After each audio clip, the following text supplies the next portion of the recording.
අයිබෝන් අදත් අපි හත්වෙනි පැය සාකච්ඡාව ආරම්භ කරන්නට සූදානම් වෙන්නේ.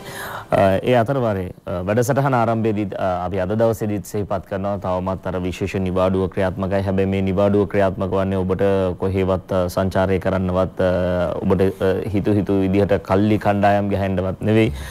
නිවසට වෙලා මේ මොහොතේදී කොරෝනා වෛරසයෙන් නිදෙන්නට රජය ගෙන යන වැඩපිළිවෙලට සහයෝගය දක්වන්න පුරවැසියෙක් විදිහට ඔබගේ යුතුයකම ඉෂ්ට සිද්ධ කරන්නට තමයි මේ නිවාඩුව ලැබිලා තියෙන්නේ. නිසා ඒ කාරණාව සිහිපත් කරමින්ම අපි හත්වෙනි පැය සාකච්ඡාව ආරම්භ කරන්නටයි සූදානම් වෙන්නේ. මොකද ඔබ වගකීම යුතු පුරවැසියෙක් වෙන්න එවිට අපට රටක් විදිහට මේ කොරෝනා වෛරසය පාලනය කරගන්නට හැකියාව ලැබෙවි. අද හත්වෙනි පැය සාකච්ඡාවේ අපේ ආරාධනය සමස්ත ලංකා සමෘද්ධි සංවර්ධන හා කෘෂි පරිශ්‍රණ නිලධාරී සංගමේ ප්‍රධාන ලේකම් මේ වගේම හිටපු පළාත් සභා මන්ත්‍රී ජගත් කුමාර මැතිතුමන්ට අයිබෝන්.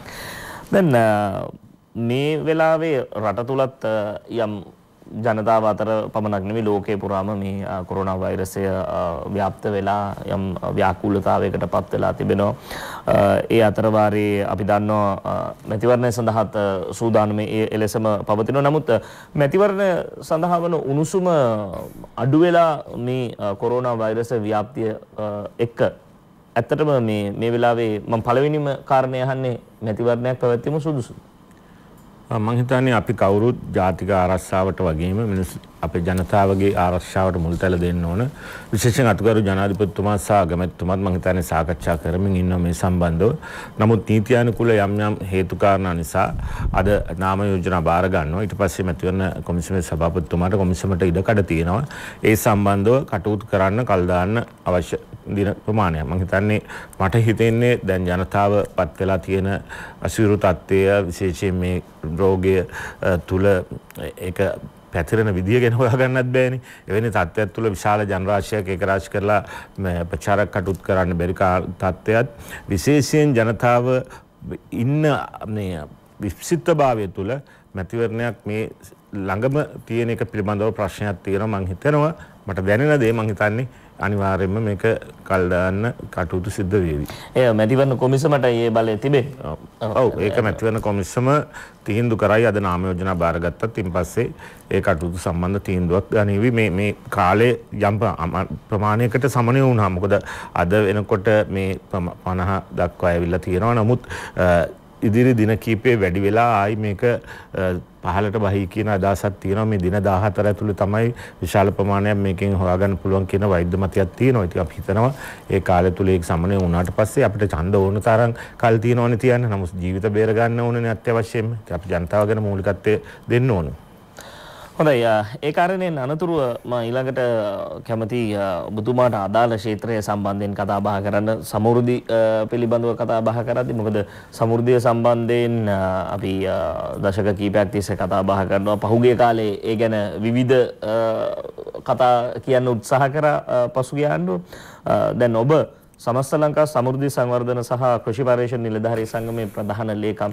ඇත්තටම සමෘද්ධිය කියන්නේ සමෘද්ධිය ලංකාවට ඕනේද සහ සමෘද්ධියෙන් වෙන කාර්යභාරය මොකක්ද?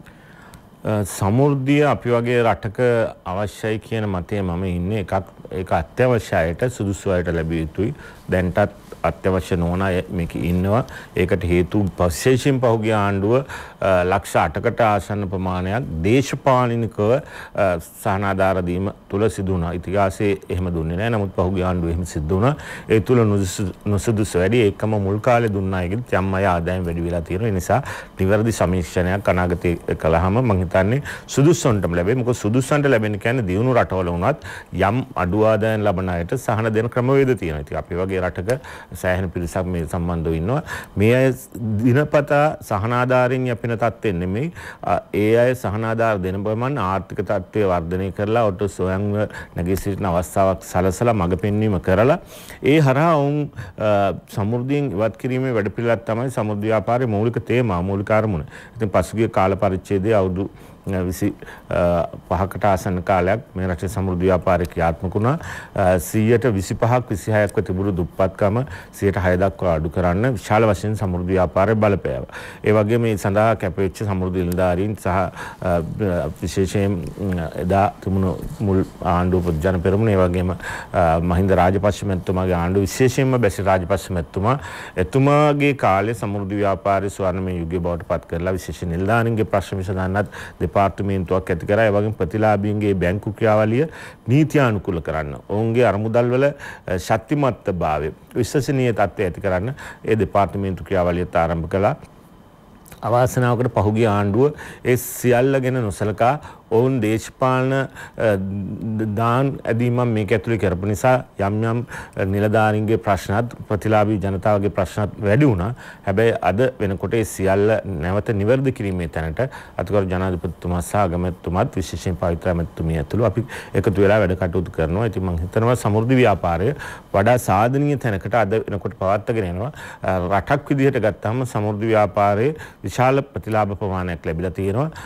දිලිඳු ජනතාව විශාල ප්‍රමාණයක් ආර්ථික වශයෙන් ස්වයං රැකියා ආදී බිලියන 200කට වඩා සමෘද්ධි බැංකු ව්‍යාපාර තියෙනවා. සමෘද්ධි බැංකු 73ක් ඒ තුල රට පුරාම ව්‍යාපෘත උතුරු නැගෙනහිර ඇතුළු විශාල වැඩපිළිවෙලක් තියෙනවා. ඒ අයට සහනාධාරය දෙන ගමන් ඒ අයට විවිධ වෘත්තීන් වල යෙදෙන්න, ඔවුන්ට විවිධ රැකියාවන් වල යෙදෙන්න, විවිධ ව්‍යවසායකයන් විදිහට කටයුතු කරන්න මඟ පෙන්වලා ණය දීලා පහසුකම් දීලා ගොඩනංවලා තියෙනවා. ඒ නිසා අද ලක්ෂ ගාණක් මේ ව්‍යාපාරයෙන් ඉවත් වෙලා තියෙනවා, දියුණු වෙලා. ඒක තව පිරිසක් ඉන්නවා ඉදිරියට ගෙනියන්න. ඔව්, දැන් ඔබතුමා චෝදනා කරනවා පසුගිය ආණ්ඩුව සමයේ හිතුමතේට ලක්ෂ ගණනක් මේ සමෘද්ධියට ඇතුළත් කරගන්නවා. ඔවුන් පිළිබඳව නිවැරදි ඒ කියන්නේ තොරතුරු හොයලා බලන්නේ නැතුව මේ සම්පූර්ණයෙන් දේශපාලනිකව සිදු කළා කියන කාරණය ඔබතුමාට සංසන්දනාත්මකව පැහැදිලි කරන්න පුළුවන්ද? පසුගිය මීට කලින් පැවති මහින්ද රාජපක්ෂ ජනාධිපතිවරයාගේ යටතේ පැවති පාලන සමයේ සහ වර්තමානයේ වන විට සමෘද්ධිය එහෙම නැත්නම් පහුගිය ගෙවුණු යහපාලන ආණ්ඩුවේ සමෘද්ධියත් එක්ක සංසන්දනය කළා ජනතාවට කියන්න පුළුවන්ද? ඔබතුමන්ලා මොනවද කරේ? මොකද ඔබතුමන්ලා කියනවා හරි අපි මෙහෙම ව්‍යවසායක වෙන්න හැදුවා. ඇත්තටම කොහොමද ඒ සඳහා වැඩ පිළිවෙල සකස් කරන්නේ? නෑ, මම කිව්වේ පහුගිය කාලේ මහින්ද රාජපක්ෂ මැතිතුමාගේ කාලේ මේක ස්වර්ණමය යුගය බවට පත් වුණා. එක් පැත්තකින් සමෘද්ධි බැංකු ජාලයක් තිබුණා. හැබැයි ඒක නීතියානුකූල පදනමක් තිබුණේ නෑ.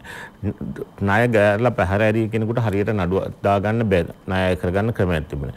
ඒ වගේම ප්‍රතිලාභියෙකුට මේකේ හිමිකාරයෙකුට වුණත් එයාට යම් විදිහකට වැරද්දක් වුණා නම් එයාට නඩුවක් දාන්නේ නීතියානුකූල නෛතික පුද්ගල භාවයක් තිබුණේ නැහැ. එතකොට මේ නීතියානුකූල භාවය හදලා. ඒ වගේම ගම්මට්ටමින් මේකේ විවිධ ක්‍රමවේදයන් ග්‍රාමීය කුඩා කමිටු සංවිධාන හදලා. ඒ වගේම මේකේ ඇතුලේ දෙපාර්තමේන්තුව ඇතුලේ සියලු අධ්‍යක්ෂකවරුන්ට නියමිත බලතල ඇති වෙන විදිහට සහ වැඩ කිරීමේ පහසුකම් ඇති වෙන විදිහට ක්‍රියාත්මක කරලා නිලධාරීන්ට තුමා දීර්ඝ කාලයක් සමෘද්ධි නිලධාරීන්ට විශ්‍රාම වැටුපක් ලැබෙන්නේ එනේන ආණ්ඩු දාන් කෙලියේ දෙනවා. මේ අයට ආවහම විශේෂයෙන් UMP ආණ්ඩුව ආවම සමෘද්ධි නිලධාරීන්ගේ රැකියාව හැමතිස්සෙම අනුතරටපත් වුණා. එවැනි තත්ත්වයක් තුළ සමෘද්ධි නිලධාරීන්ට රාජ්‍ය සේවයේ ස්ථිරත්වය සහ විශ්‍රාම වැටුපක අවශ්‍යතාවක් ආවා. ඒ සියල්ල සඳහා අවශ්‍ය ක්‍රමෝපාය ඇති කරලා දිවිනැගුම දෙපාර්තමේන්තුව හැදුවා. දිවිනැගුම දෙපාර්තමේන්තුව තුළ විශේෂයෙන් බැසිල් රාජපක්ෂ ඇමතුමා විශාල කැපකිරීමක් කළා. ඒ ආණ්ඩුව විදිහට ගත්තහමත් 3/2 බහුතරය පාර්ලිමේන්තුවේ ගන්න සිද්ධ වුණා. අධිකරණයේ කැමැත්ත ගන්න සිද්ධ වුණා. ඒ වගේම සියලු පළාත් සභාවල කැමැත්ත ගන්න වුණා. එවැනි විශාල මාංශයක් දාලා තමයි මේ දෙපාර්තමේන්තුව හැදුවේ.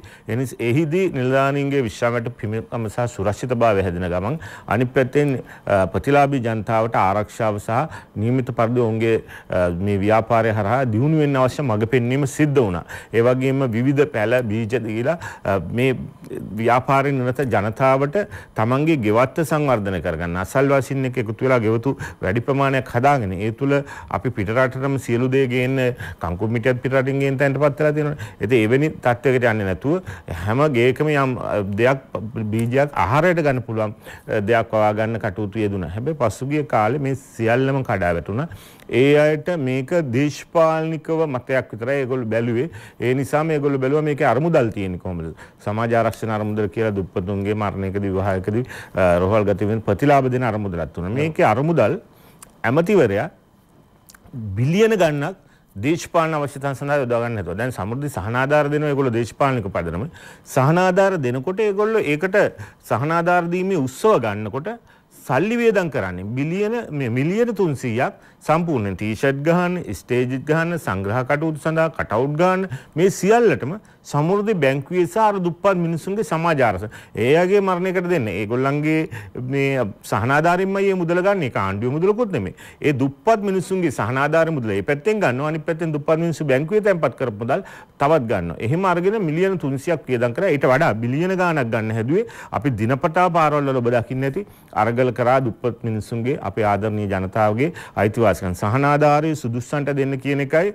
ඒ වගේම සහනාධාරය සුදුස්සන්ගෙන් ඉවත් කරන්න එපා කියන කාරණාවයි. අනිත් පැත්තෙන් මේ ව්‍යාපාරයේ අරමුදල් මංකොල්ල කන්න එපා කියලා අපි දිගින් දිගට අර කරන ගමන් සමෘද්ධි නිලධාරීන් පත්වෙච්ච දවසේ ඉඳන් අවසානයේ උසස් වීමක් නැතුව විශ්‍රාම වැටුපුකුත් නැතුව මේ දෙපාර්තමේන්තුව හැදුවත් ඒ ආණ්ඩුව ඇතුලේ යන්න සිද්ධ වුණේ. ඒ නිසා ඒ දෙපාර්තමේන්තුව හදපු එක වහම ක්‍රියාත්මක කළා, නිවැරදි කළා. ඒකේ නීතියානුකූලව තියෙන ගැටලු විසඳලා ඉස්සරහට යන්න අවස්ථාව හදන්න කියලා අපි පහුගිය කාලේ දිගටම ඉල්ලුවා. හැබැයි එහෙම නෙමෙයි උනේ. අර තියෙන මුදල් මංකොල්ල කෑම විතරයි සිද්ධ වුණේ දිගින් දිගටම. ඒ නිසා අපිට මේ වෙනකොට විශාල නිවැරදි කිරීමක් මේ සඳහා නිලධාරීන්ගේ ප්‍රශ්න විසඳන්න, ප්‍රතිලාභීන්ගේ ප්‍රශ්න විසඳන්න, සමෘද්ධි ව්‍යාපාරයේ ශක්තිමත් භාවය ඇති කරන්න විශාල කැබිනට් පත්‍රිකා කිහිපයක් මේ වෙන විට අපි ඉදිරිපත් කරන්න කටයුතු කරලා තියෙන අපේ ඇමතුමියත් එක්ක. ඉතින් ඒ හරහා තමයි සහන ලැබෙන්නේ. ඒ නිසා පහුගිය කාලේ විශාල අවුලක් හැදුවා. ඊට ඉස්සෙල්ලා හදපු නිවැරදි ක්‍රමය නැති කරලා දෙන්න නිසා. ඔව් නිවැරදි ක්‍රමය ඔබතුමන්ලා නිර්මාණය කරලා තිබුණු නිවැරදි ක්‍රමය පහුගිය කාලේ අවුලකට ඇදලා දැම්මා. ඒ වගේම කිව්වා මේ දුප්පත් ජනතාවගේ එහෙම නැත්නම් මේ සමෘද්ධි ව්‍යාපාරයේ ඉන්න ජනතාවගේම මුදල් තමයි මේ විදිහට අවභාවිත කරලා තියෙන්නේ. ඔබතුමන්ලා ඒ වෙනුවෙන් ඉදිරියේදී නීතිමය කටයුතු එහෙම නැත්නම් නීතිය ක්‍රියාත්මක කරන්න සූදානම්ද? ඒ සඳහා ඔබතුමන්ලට දැක්මක් වැඩපිළිවෙලක් තියෙනවා? ඉදිරියේදී නෙමෙයි අපි පසුගිය කාලේ මොන ආණ්ඩුව තුමුණත් අර සමහරුකව කළු ගලේ ඔළුව ගහ ගන්න එපා ඒගොල්ලොත් එක්ක කියලා. හැබැයි අරගල දිගින් දිගට කරන ගමන් අපි ඒ දවස්වල තිබුණ FCID එකට ගියා. ඔය සජිත් ප්‍රේමදාස මහත්තයා සමෘද්ධි ටික කාලයක් ඇමති වුණා. ඇමති වෙච්ච ගමන් එයා හම්බන්තොට විතරක් දේශපාලන පදනමින් ණය දීමේ ක්‍රමයක් තිබුණා. ඒ වැඩපිළිවෙලට විරුද්ධව අපි FCID ගියා. ඊට අමතරව ශ්‍රේෂ්ඨාධිකරණයේ නඩු පවර්ලා තියෙනවා. තාමත් ඒ නඩු යනවා. ඊට අමතරව දයාගමගේ අමාත්‍යවරයා බාරගත්තාට පස්සේ තමයි මේක විශාල වශයෙන් මංකොල්ල කරන්න ගත්තේ. ඒ වැඩපිළිවෙලට එරෙහිව හිටියා බණ්ඩාර කියලා අධ්‍යක්ෂ ජෙනරාල්වරයෙක් එතුමා ඉතාම පහත් විදිහට දේශපාලන අවශ්‍යතාවන් සම්පූර්ණ කරා දයාගමගේ ඇමතුමාගේ. ඒ වැඩපිළිවෙල තුල සමෘද්ධි ව්‍යාපාරයේ වෙච්ච සියලු අසාධාරණයට විරුද්ධව අපි එදා පැමිණිලි කරා පහුගිය මැතිවරණ වෙලාවේ. මේ අධ්‍යක්ෂ ජෙනරාල්වරයා සහ ඇමතිවරයා වැරදි විදිහට හැසිරෙනවා කියලා මේ මැතිවරණ කොමිසමේ සභාපතිතුමා කැබිනට් එකටත් පැමිණිල්ලක් ඉදිරිපත් කරලා ඒ සම්බන්ධ විනයානුකූල පියවර ගන්න කිව්වා. හැබැයි විනයානුකූල පියවර ගන්න වෙනකොට දැන් මේ වෙනකොට අපේ ආණ්ඩුව ඇතුළේ එයා අතිරේක ලේකම්වරයෙක් වෙලා ඉන්න එක ප්‍රදේශයක. හොඳයි අපි ඒ පිළිබඳව තවදුරටත් සාකච්ඡා කරමු. කෙටි විරාමයක් ලබා ගන්නටයි සූදානම් වෙන්නේ 7 වෙනි පැය සාකච්ඡාව තුළින්. විරාමයෙන් අනතුරු අපි යලිත් සාකච්ඡාව සමග එක්වෙමු.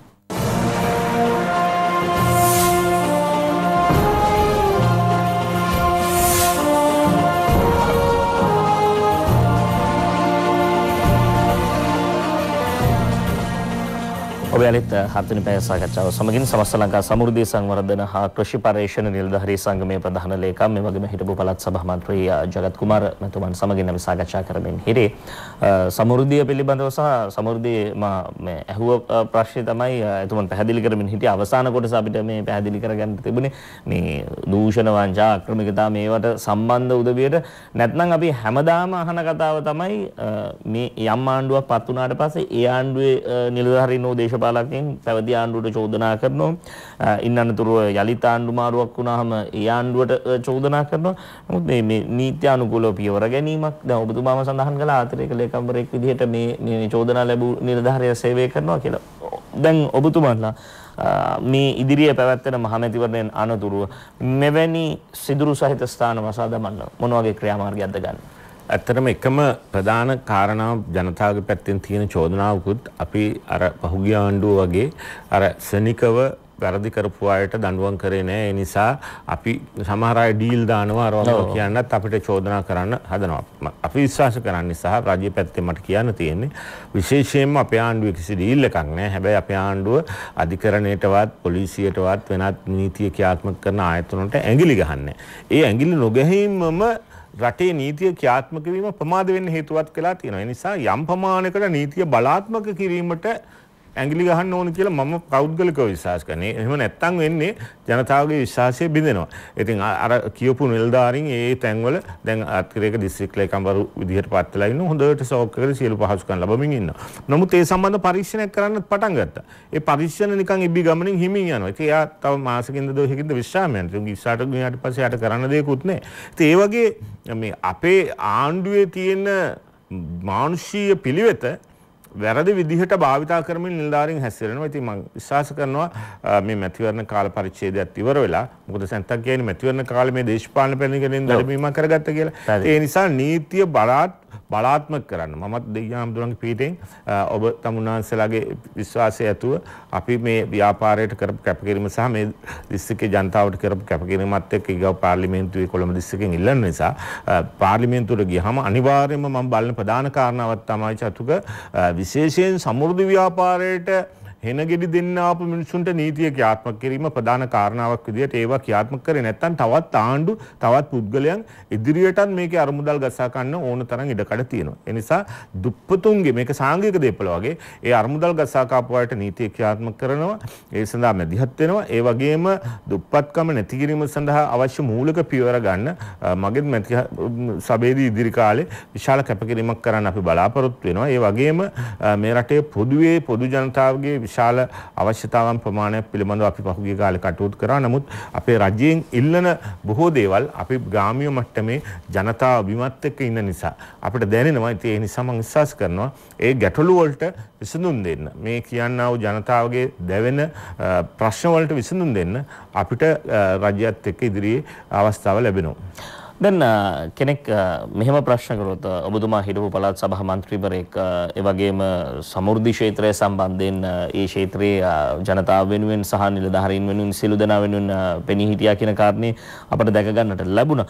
කෙනෙක් මෙහෙම ප්‍රශ්න කරොත් ජගත් කුමාර කියන පළාත් සභා මන්ත්‍රීවරයා මොනවද තමන්ගේ ජනතාව වෙනුවෙන් විශේෂයෙන් තමන්ගේ දිස්ත්‍රික්කයේ ජනතාව වෙනුවෙන් කළේ කියලා ප්‍රශ්නයක් ඇහුවොත් ඔබට දෙන්න උත්තර තියෙනවද?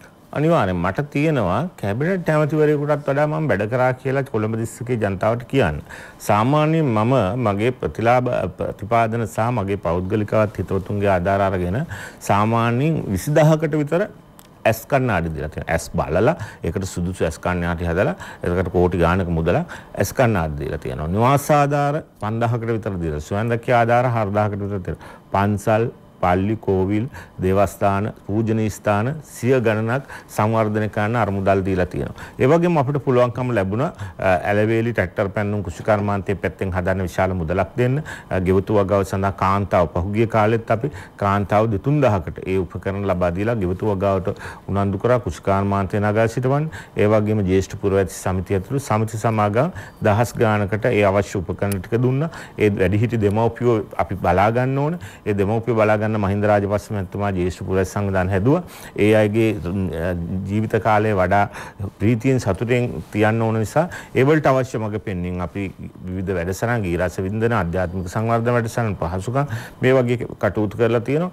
ඒ වගේම කාන්තාවන්ගේ පුහුණු වැඩසටහන් සහ ඔවුන්ගේ දිනදා ජීවිතයට ගෙදරට අවශ්‍ය විහුම්පියුම් ටික හදාගන්න, කෑම ටික හදාගන්න, ආදායමක් හදාගන්න, මෙහුම් ගෙතුම් ටික කරන්න පුහුණු වැඩසටහන්. ඒ වගේම තරුණයන්ට රැකියා නැති අයට රැකියා ලබා ගැනීම සඳහා අවශ්‍ය පුහුණු වැඩසටහන් සහ ඔවුන් රැකියාව වලට යොමු කිරීමේ විවිධ වැඩසටහන් ඇතුළු විවිධ කටයුතු මම විශ්වාස කරනවා වෙන පාර්ලිමේන්තු මන්ත්‍රීවරයෙක් පළාත් සභා මන්ත්‍රීවරයෙකුට වඩා මට විශාල වැඩ කරසක් කරන්න පුළුවන් වුණා. මොකද මට කෝටියක ප්‍රතිපාදන ලැබුණා. මම කෝටි 4-5ක් කරන්න ඉස්තරින්ම මහන්සි වුණා. මොකද ඒ මුදල රුපියලක්වත් අපත යන්නේ නැති වෙන්න ජනතාව වෙනුවෙන්ම යොදන්න මම මහන්සි වුණා. ඒ නිසා මට ඊටාම සාර්ථකව ඒ කාර්ය කරන්න පුළුවන් වුණා. ඒ නිසා තමයි අද කොළඹ දිස්ත්‍රික්කයේ ගත්තාමත් ඉතින් පිට දිස්ත්‍රික්කවල යනකොටත් මම ගැන විශාල පැහැදීමකින් කතා කරන දිස්ත්‍රික්කයේ ඕන තැනක ගියොත් එකක් අපි නම කැත කරගත්තේ නැහැ. පළාත් සභා ජනතාව මට මනාපයක් දුන්නා නම් ඒ මනාපයේ ගෞරවය රැක්කා.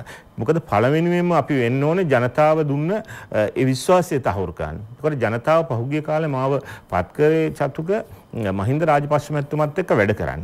ඒ වැඩ කරන්න පත් කරාම බොහෝ අය කරේ මහින්ද මහත්තයා පෙරදුනාට පස්සේ දාලා ගියා. හැබැයි මට පුළුවන්කම ලැබුණා මහින්ද මහත්තයා පෙරදිලා ගෙදර ගිහිල්ලා මාසයක් යන්න ඉස්සෙල්ලා ලංකාවේ වෙන කාටවත් මේක කියන්න බෑ. එතුමා මාසයක් යන්න ඉස්සෙල්ලා මම තමයි තංගල්ලට ගිහිල්ලා රැස්වීමක් තියලා එතුමා ගෙදර ඇඳන් හිටපු සරම් පිටින් ඒ වේදිකාවට ගෙනල්ලා මුලින් එතුමාට හඬ අවදි කරන්න හැදුවේ. ඒ මුල් රැස්වීම. එතකොට එතුමා දේශපාලනේ සමුගන්න හිටියේ. නමුත් මුල්ම වේදිකාවට ගෙනල්ලා එතුමාට ආවස. ඒකම නුගේගොඩ වේදිකාවේ විපක්ෂ නායකයෝ සංවිධානය කරපු 56 ලක්ෂයෙන් කෙනෙක් නම් එන්න කියපු වෙලාවෙත් අපේ පක්ෂයේ වෙනුවෙන් කිසිදු පාර්ලිමේන්තු පළාත් සභා මන්ත්‍රීවරයෙක් කතා කළේ නැහැ. ඒ වෙලාවේ මහින්ද මහත්තයා අපිට කතා කරන්න එපා කිව්වා. හැබැයි එතුමා වෙනින් මහින්ද මහත්තයා නැති පක්ෂය, මහින්ද මහත්තයා නැති රට විනාශ වෙනවා කියලා. ඒක පහුගිය අවුරුදු 5 තුල සිද්ධ වුණා. විනාශ වෙනවා කියලා ඒ අවස්ථාවෙත් කතා කරපු එකම අපේ පක්ෂයේ නියෝජිතයා මම පාර්ලිමේන්තු පළාත් සභාව නියෝජිත කරමි. ඉතින් ඒ වගේම මම මහින්ද ඇල්ල සුළඟ හදලා පොදු පෙරමුණ හදන්න කටයුතු කරා. ඒ කියන්නේ මම වාසිවර දාන මටත් මහ ඇමතිකම් සංවිධායකකම් විවිධ තනතුරු වලට ආරාධනා කරා පහුගිය ආණ්ඩුවේ ජනාධිපතිතුමා සහ අය. හැබැයි අපි ඒ සියල්ල පායට පෑගෙන දූවිලිසේ නොසලකා හරිමින් මං ප්‍රතිපත්තිකරුකව මගේ නායකයාත් රටේ ජනතාව දුන්න බලාපොරොත්තු විශ්වාසයත් රැක්කා. ඒ වගේම අනිත් පැත්තෙන් ඔවුන්ට අගෞරවයක් වෙන හොරකම් මැරකම් අල්ලස් දූෂණේ වැරදි වැඩවල යෙදුනා කියලා ජනතාවට ජගත් කුමාරට එහෙම චෝදනාවක් කරන්න පුළුවන් වෙලා නැහැ. ඔබ අහලත් නැතුව ඇති. එහෙම වෙලා නැහැ. ඒ ජනතාවට මම අකුසල් එකතු කරේ නැහැ. කුසල් සහ ගෞරවය එකතු කරලා දුන්නා. විවිධ පින්කම් විවිධ වැඩසටහන් කරලා. ඒ වගේම අනිත් පැත්තෙන් අපි මේ රටේ ජනතාවගේ පොදු ප්‍රශ්නවලදී විවිධ වෘත්තීය ක්‍රියාමාර්ග පොදුවේ විශේෂයෙන්ම සමෘද්ධි ව්‍යාපාරය ගත්තත් ඒ දුප්පත් තැලෙන පෑගෙන මිනිස්සු වෙනුවෙන් කතා කරන්න පාර්ලිමේන්තුවේ හඬන්න නගන්න බොහොම කෙනෙක් නැහැ. ඒ වෙලාවේ අපි විවිධ උත්සාහයන් දරන නිසා අපි මහා පාරක් ගහන ගිහිල්ලා දුප්පත් මිනිස්සුන්ගේ අවශ්‍යතාවන් වෙනුවෙන් පෙනී සිටියා. ඒ නිසා මම විශ්වාස කරනවා පළාත් සභා මන්ත්‍රීවරයෙක් විදියට අනිකුත් පාර්ලිමේන්තු සහ අනිකුත් බොහෝ අය කරාට වඩා වැඩ කොටසක් මට කරන්න පුළුවන්කම ලැබුණා.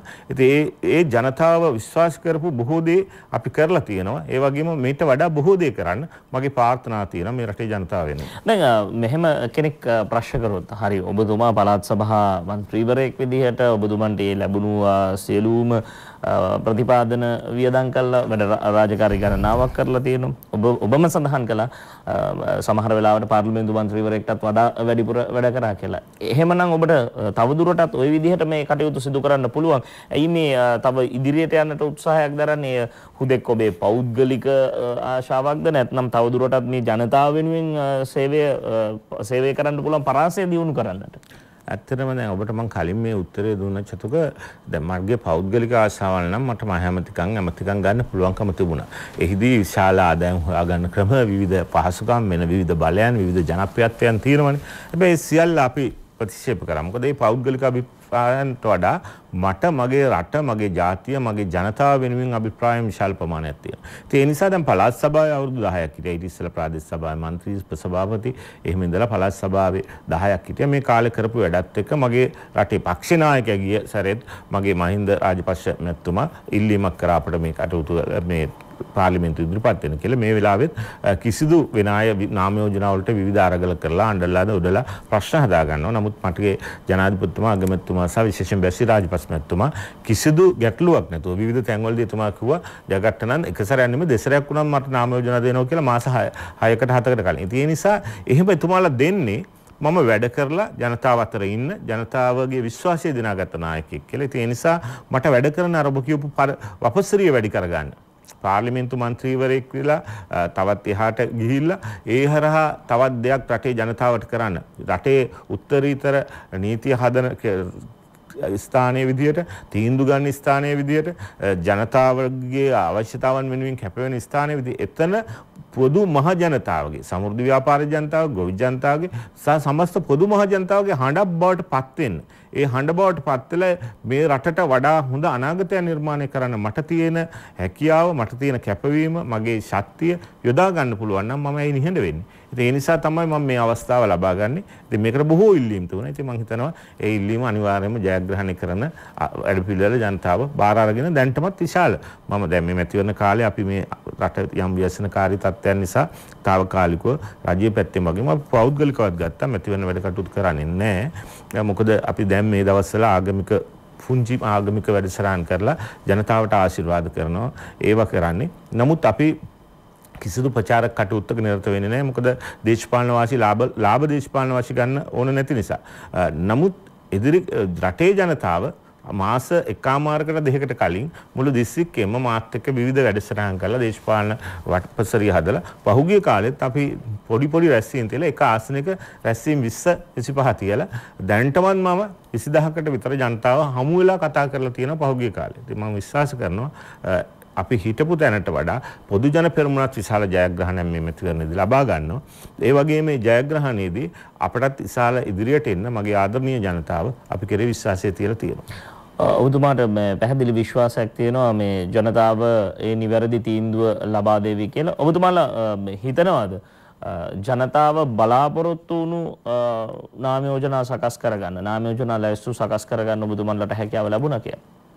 ඔව්, ජනතාවට අවශ්‍යම අය කියලා සමහර තැන්වල පොඩි ප්‍රශ්න නැතුවා නෙමෙයි මටත් දැනෙනවා සමහර තැන්. හැබැයි 98%ක් විතර ගැටලුවකින් තොරව ජනතාවට අවශ්‍ය විවිධ අය ඉන්නවා මේ ක්ෂේත්‍රයේ.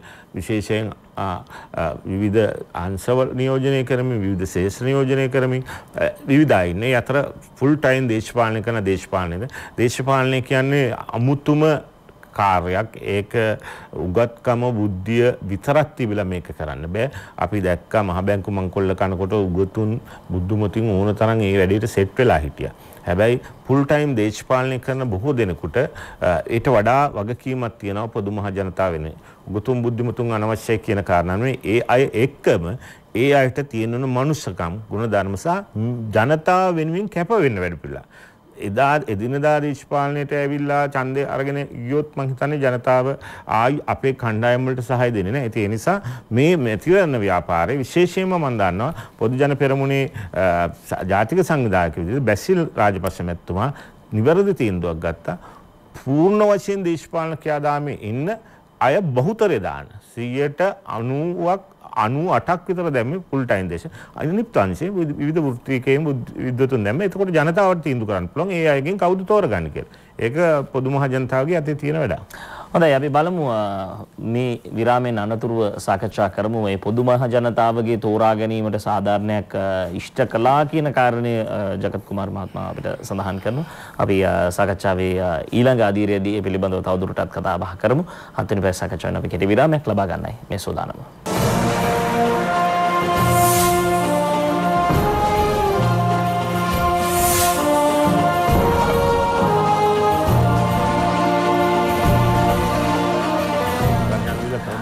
අපි හතුනි පැය සාකච්ඡාව තුළින් අද සාකච්ඡා කරමින් ඉන්නේ සමස්ත ලංකා සමෘද්ධි සංවර්ධන හා කෘෂි පර්යේෂණ නිලධාරී සංගමේ ප්‍රධාන ලේකම් හිටපු පළාත් සභා මන්ත්‍රී ජගත් කුමාර මැතිතුමන් සමගින්. දැන් ඉදිරියේදී මේ රටේ ජනතාව තමන් වෙනුවෙන් තීරණ ගන්න, එහෙම නැත්නම් තමන් වෙනුවෙන් නනපනත් සම්මත කරගන්නට ඒ වෙනුවෙන් කතා බහ කරන മന്ത്രി කණ්ඩායම තමයි තෝරා ගන්නට සූදානම්ින් ඉන්නේ.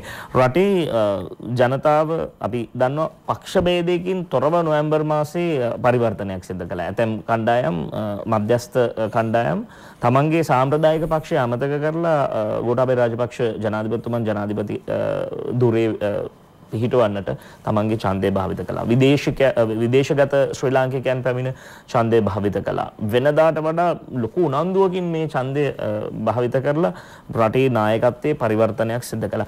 මේ නායකත්වයට ගැළපෙන නායකත්වයේ අරමුණු සාක්ෂාත් කරගන්න පුළුවන්, සෞභාග්‍යයේ දැක්ම ක්‍රියාත්මක කරන්නට පුළුවන් කණ්ඩායම සමස්තයක් විදිහට රටේම ඔබතුමන්ලා සමග සිටිනවා කියලා ඔබතුමන්ලාට විශ්වාසයක් තියෙනවා? අනිවාර්යෙන්. මොකද මේ වෙන විට මේ සෞභාග්‍ය දැක්ම වැඩපිළිවෙල දැන් අපි ගත්තත් මම සමෘද්ධි ව්‍යාපාරයේ සහ සමාජ ආරක්ෂණ වැඩපිළිවෙලට අදාළ ප්‍රතිපත්ති හදන්න.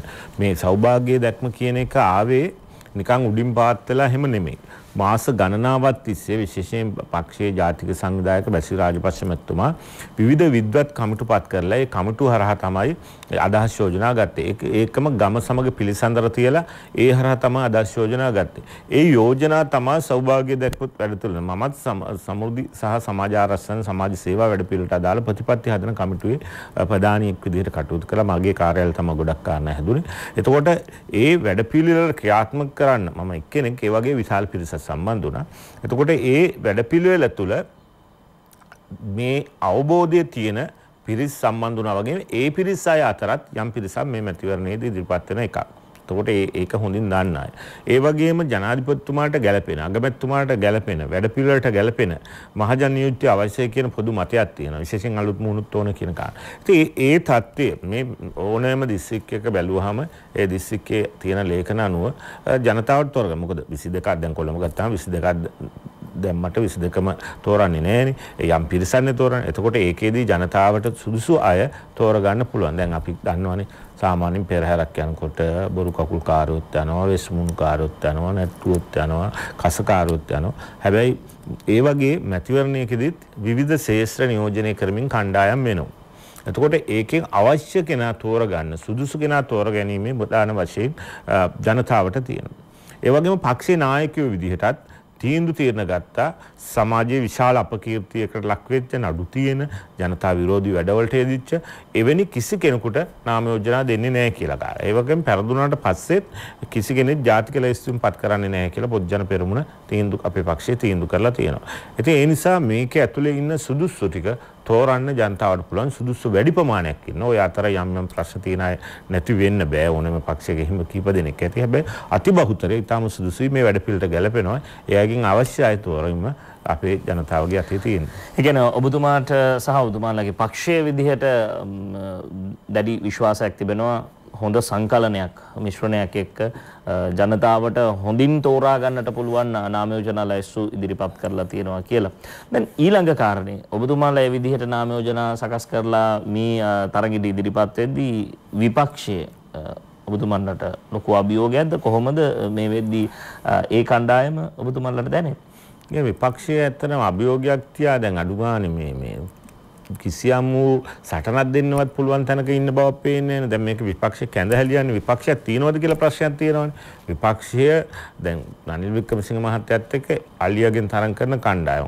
අර සජිත් ප්‍රේමදාස මහත්තයා මොකද තරම් කරන්නේ? ටෙලිෆෝන්. මොකද්ද ටෙලිෆෝන් එකකින්. ඉතින් තව කණ්ඩායමක් තවත් එකකින් තරම් කරනවා. මෙහෙම කණ්ඩායම් කඩාගෙන ඒගොල්ලෝ විවිධ චෝදනා තව ටික දවසින් කරගන්න පටන් ගන්නේ දැනුත් ආරම්භ කරලා තියෙනවා. ඉතින් එවැනි එකේද අපිට විපක්ෂයට උත්තර දෙන්න දෙයක් නැහැ. ඒ අයටම උත්තර දී ගන්න තියෙනවා. මොකද ඒ අය අතරේ අරයා කියනවා රනිල් වික්‍රමසිංහ මහත්තයා ළඟ මහ බැංකු හොරු ටික ඉන්නවා කියලා. රනිල් වික්‍රමසිංහ මහත්තයා කට්ටිය කියනවා අරයා ගත්තම ඔය ඉන්නේ ඔය කාලින්ම හොරකම් කරපු කට්ටිය කියලා. සජිත් ප්‍රේමදාස මහත්තයා. ඉතින් ඒ නිසා දෙපැත්තෙම හොරු ටික ඉන්නේ ඒක ඇතුලේ. ඉතින් ඒ නිසා ඒ අය චෝදනා කර අපිට දේශපාලනිකව මඩක් ගහන්න උත්සාහ කරා. හැබැයි ජනතාව දන්නවා දැන් මේ හැම කාරණාවකදීම මේ රජය ජනාධිපතිතුමා අගමැතිතුමා මොනතරම් ජනතාව වෙනුවෙන් කැපෙලා වැඩ කරනවද සහ සෞභාග්‍ය දක්වන ප්‍රතිපත්ති ප්‍රකාශනයෙන් ජනතාවට දුන්න බලාපොරොත්තු ඉෂ්ට කරන්න හදනවද කියලා. ඉතින් ඒකේ ඇතුලේ යම් ප්‍රශ්නයක් ලැබුණා පාර්ලිමේන්තුවේ අපිට බහුතරය තිබුණේ පිළිණු වෙච්ච ජනතාව ප්‍රතික්ෂේප කරපු පාර්ලිමේන්තුවක් තිබුණේ.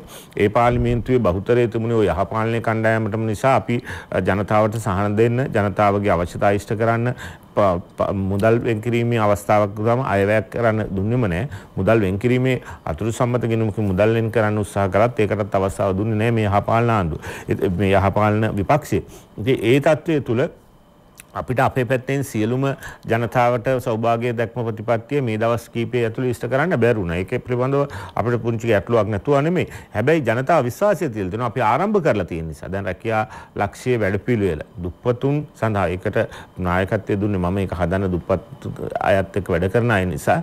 ඒකෙදි සාමාන්‍යයෙන් රටේ යම් ප්‍රමාණයක තාම පහළ කියන්නේ වැසිකිලි හොදන සනිපාරක්ෂක කම්කරුවට 6-2ක් වුණ වුණා. එතකොට මිනි කාමරේ මුර කරන ඉන්නවනම් එයාටත් 6-2ක්. ඕ වගේ කිසිම ගැළපෙන්නේ නැති. ඕලෙවල් ඕනේ මිනි කාමරයක් මුර කරන්නේ. එතකොට වැසිකිලි හොදන්න ඕනේ. හැබැයි ඒ අයට එතකොට අර යම් මට්ටමකට අඩු අධ්‍යාපනයක් තියෙන සහ අඩු ආදායම් තියෙන පවුල් වලට යන්නම බැරුණා රස්සාවලට. ඉතින් අනික ඉහළ අධ්‍යාපන තියෙන අය ඒ රස්සාවට ගියම ඒ රස්සාව කෙරෙන්නේ නැහැ. ඒ නිසා අපි ජනාධිපතිතුමා අගමැතිතුමා වැසි රාජපක්ෂතුමා සාකච්ඡා කරලා තමයි මේ රැකියා ලක්ෂ්‍ය වැඩපිළිවෙල හැදුවේ. ඒක පළවෙනි අදියරේ එහෙම ඒක ඊටත් වඩා ඉස්සරහට යාවි. ඒකට ඒකත් අපි ආරම්භ කරා. ඒ වගේම උපාධාරීන් මහපාරවල් වල රස්තියාද වෙන එක නවත්තලා ඒකටත් පත්තින් ලබා දීම ආරම්භ කළා. ඒ වගේම මාර්ග කිලෝමීටර් ලක්ෂයක් හදීමේ වැඩපිළිවෙල ආරම්භ කළා. විවිධ සංවර්ධන වැඩ ආරම්භ කරලා තියෙනවා. අර ප්‍රධාන සියලු දේ දෙන්න. යම් සහන දෙන්න. සමෘද්ධි ව්‍යාපාරෙත් යම් අලුත් සහන දෙන්න. එයාගේ මේ අයගේ යම් වැඩ පිළිලක් සකස් කරන්න තියෙනවා. නමුත් ඒකට මුදල් වෙන් කර ගැනීම අපිට පාර්ලිමේන්තුවක් ලැබුණේ ශක්තිමත් අපිට වැඩ කරන්න පුළුවන්. ඒ නිසා මේ පාර්ලිමේන්තුව හදා ගැනීමේ වැඩ පිළිවෙල මේ මැතිවරණයෙන් ක්‍රියාත්මක වෙන්නේ. එතකොට මේ පවතින විපක්ෂය අපිට අබමල් රේණුවකවත් අභියෝගයක් නෙමෙයි. මොකද ඒගොල්ලෝ 4-5ට කැඩිලා ඒගොල්ලෝම චෝදනා කරගන්න තත්ත්වයකට තියෙද්දි අපිට තියෙන අපි කරගෙන ආපු වැඩ පිළිලයි ඉදිරියට කරන්න තියෙන වැඩ පිළිලත් එක්ක ජනතාවට කරුණු කියන එකයි. මොකද අදට උනත් ඒගොල්ලෝ මේ කොරෝනා ප්‍රශ්නේද දේශපාලන වාසි ගන්න උත්සාහයෙන් දරන බව පේනවා. මේක ජාතික විශ්ෂණයක්. ලෝකයේ බොහෝ රටවල් වල මේකට සමගිය මුහුණ දෙනවා. හැබැයි මේ විපක්ෂයේ විශේෂයෙන් හිටපු විපක්ෂ නායක සජිත් ප්‍රේමදාස මහත්මයා ඇතුළු කණ්ඩායම උත්සාහ කරන්නේ ඒකත් ආණ්ඩුවට චෝදනා කරන. ආණ්ඩුවේ පැත්තෙන් ජනාධිපතිතුමාගේ පැත්තෙන් තාම නිරවුල්ව තීන්දුව නොගත්තා නම් මේක 50 නෙමෙයි 1500 වෙන්න තිබුණා මේ වෙන විට. නමුත් අපිට විවිධ පාඩු අපි පුංචි රටක් අපේ ජාත්‍යන්තර සම්බන්ධතා නැවතුවාම විවිධ වැඩ කටයුතු නැවතුවාම සංචාරක ව්‍යාපාර නැවතුවාම ලොකු පාඩුවක් තියෙනවා. ඒ සියල්ල මැද්දේ රටේ ජනතාව එක කියලා හිතලා ජනතාවගේ ආරක්ෂාව වෙනුවෙන් ගන්න තියෙන ප්‍රධානම තීන්දුව ටික දැන් ගුවන්තොටුපොළ පවා වහන තැනට තීන්දුව తీරන ගත්තා. එතකොට ඒ තීන්දුව తీරන ගත්තේ ජනතාව පැත්තෙන් හිතලා කියන කාරණාව අපි දන්නේ. ඒ නිසා අනිත් පැත්තෙන් මේ කාරණාවේදී මේ ලෙඩ රෝග බෝ කරන්නත් අපේම නොසලකිලිමත් අය පිරිසක් කරපු වැරද්ද නිසායි මේක සිද්ධ වුනේ. ඒ නිසා අපි විශ්වාස කරනවා මේක අපිට ඉදිරි සති දෙක තුන අතරේ යම් ප්‍රමාණයකට සමනය වේවි කියලා. අපි හැමෝම පරිස්සම් වුණොත් අපි හැමෝම මේකට සහයෝගය දුන්නොත්. ඒ සහාය අපි සියලුම ජනතාවගෙනුත් ඉල්ලනවා මේ වෙලාවේ.